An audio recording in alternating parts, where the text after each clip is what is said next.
Mpendwa mtazamaji, siku ya Jumatano, karibu katika tafakari ya neno la Mwenyezi Mungu. Tunalipata kutoka katika Injili ya Marko sura ile ya 10 aya ya 32 hadi ya 45. Nitaisoma. Walikuwa njiani huku wakipanda kwenda Yerusalemu, na Yesu alikuwa akiwatangulia. Wakashangaa nao katika kufuata wakaogopa. Akawatoa tena wale thenashara, akaanza kuwaambia habari za mambo yatakayompata, akisema, angalieni, tunapanda kwenda Yerusalemu, na mwana wa Adamu atatiwa mikononi mwa wakuu wa makuhani na waandishi, nao watamhukumu afe.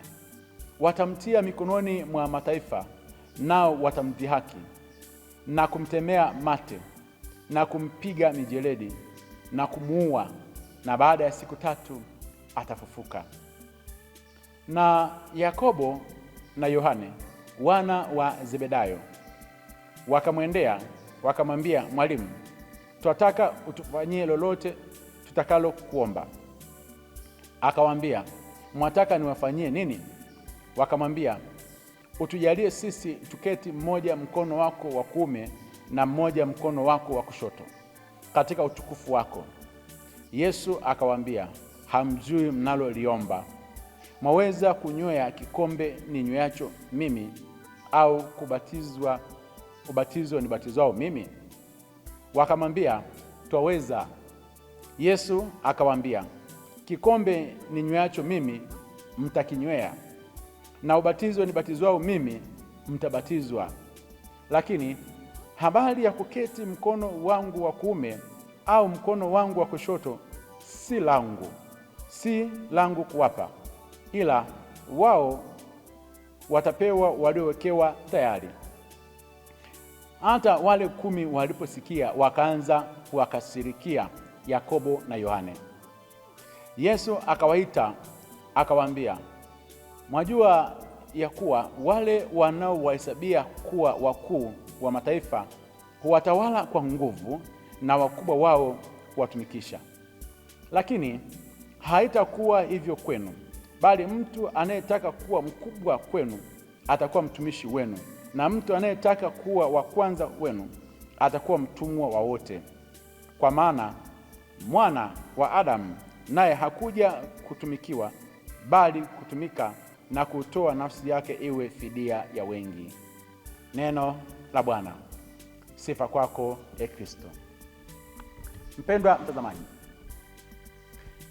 maneno ya Yesu Kristo kwa mitume wake 12 alivyosema katika habari za utajiri na ufalme wa mbinguni, wa kwanza watakuwa wa mwisho na wa mwisho watakuwa wa kwanza, iliwafanya hawa mitume warudi nyuma katika kuja kumfuata Yesu.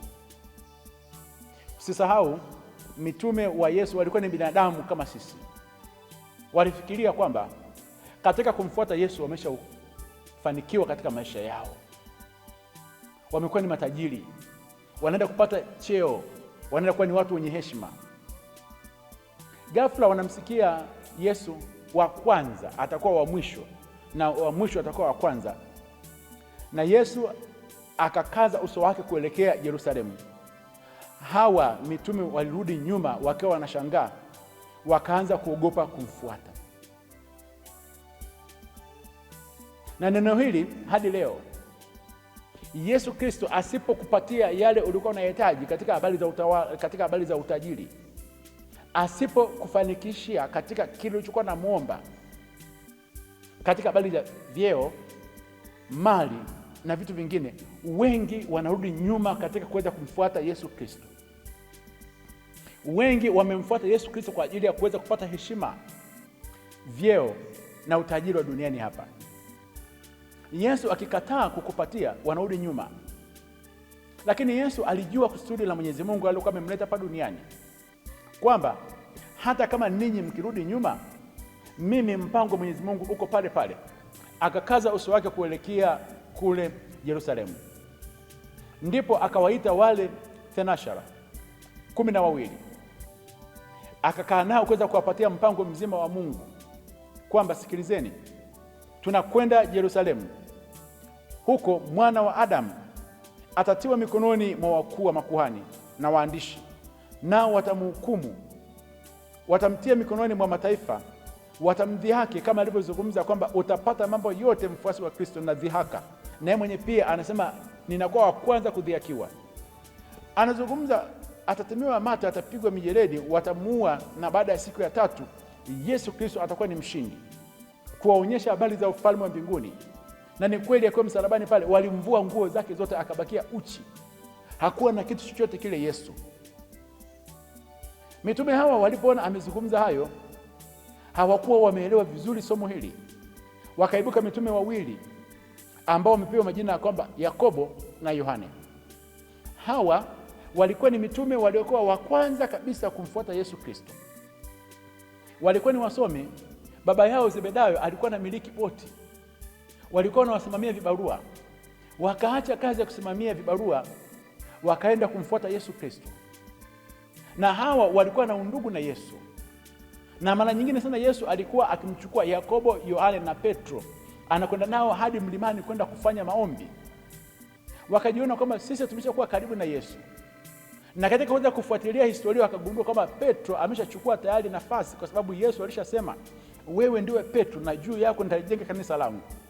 Kwa hiyo kama tayari Petro ameshapata nafasi yake, sisi wawili tutapata kitu gani? Wakaamua kuvunja ukimya. Tunakwenda Yerusalemu Yesu. Sasa amuru sasa hivi, kati ya mimi na huyu, nani atakayekaa upande wa kuume na upande wa kushoto katika ufalme wako? Yesu akashangaa sana. Nimekaa na ninyi kwa muda wa miaka 3, bado hamjui mafundisho yote ambayo nimekuwa nikiwafundisha? Bado hamjui mpango wa Mwenyezi Mungu? Akasema kwamba mnaloliomba hamlijui. Tumwombe Mwenyezi Mungu sana katika nyakati hizi.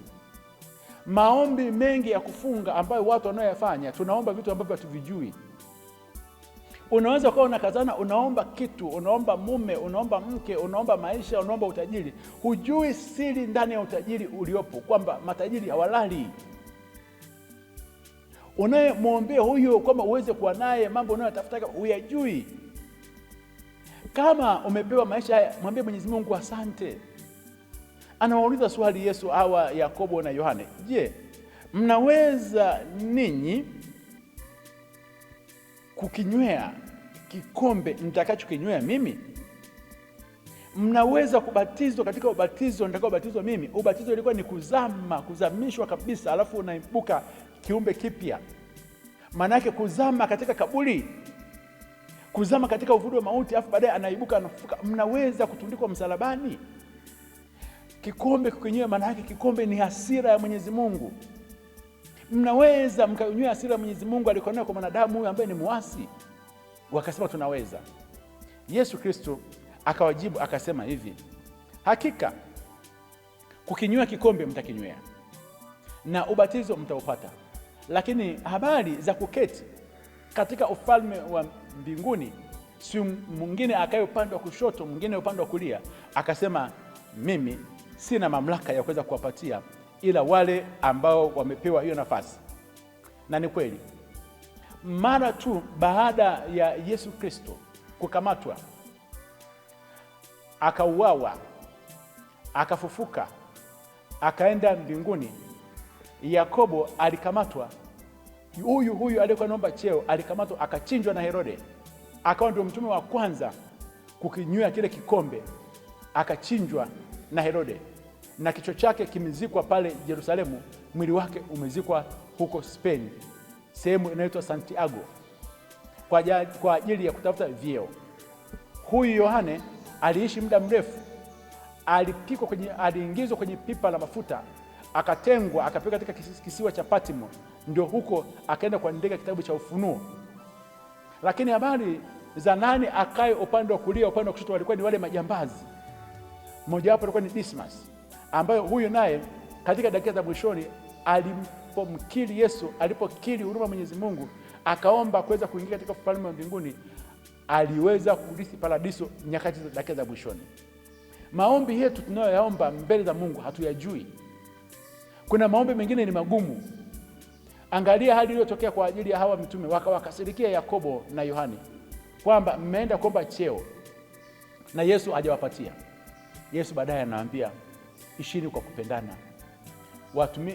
Maisha hapa duniani mwenye mali anaonekana kama ni bora zaidi, lakini kwenu ninyi hampaswi kuweza kuishi hivyo. Ishini katika swala lazima la kuweza kuwa watumishi, kwa sababu mwana wa Adamu hakuja kuweza kutumikiwa, bali alikuja kutumika aweze kutoa nafsi yake iweze kuwa fidia ya watu wengi. Tumuombe Mwenyezi Mungu atusaidie tuweze kuwa watumishi wema. Tuache kung'ang'ania vyeo na madaraka.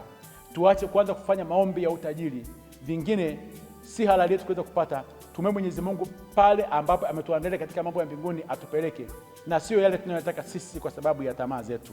Akubariki na kulinda Mungu Mwenyezi, Baba na Mwana na Roho Mtakatifu. Amina.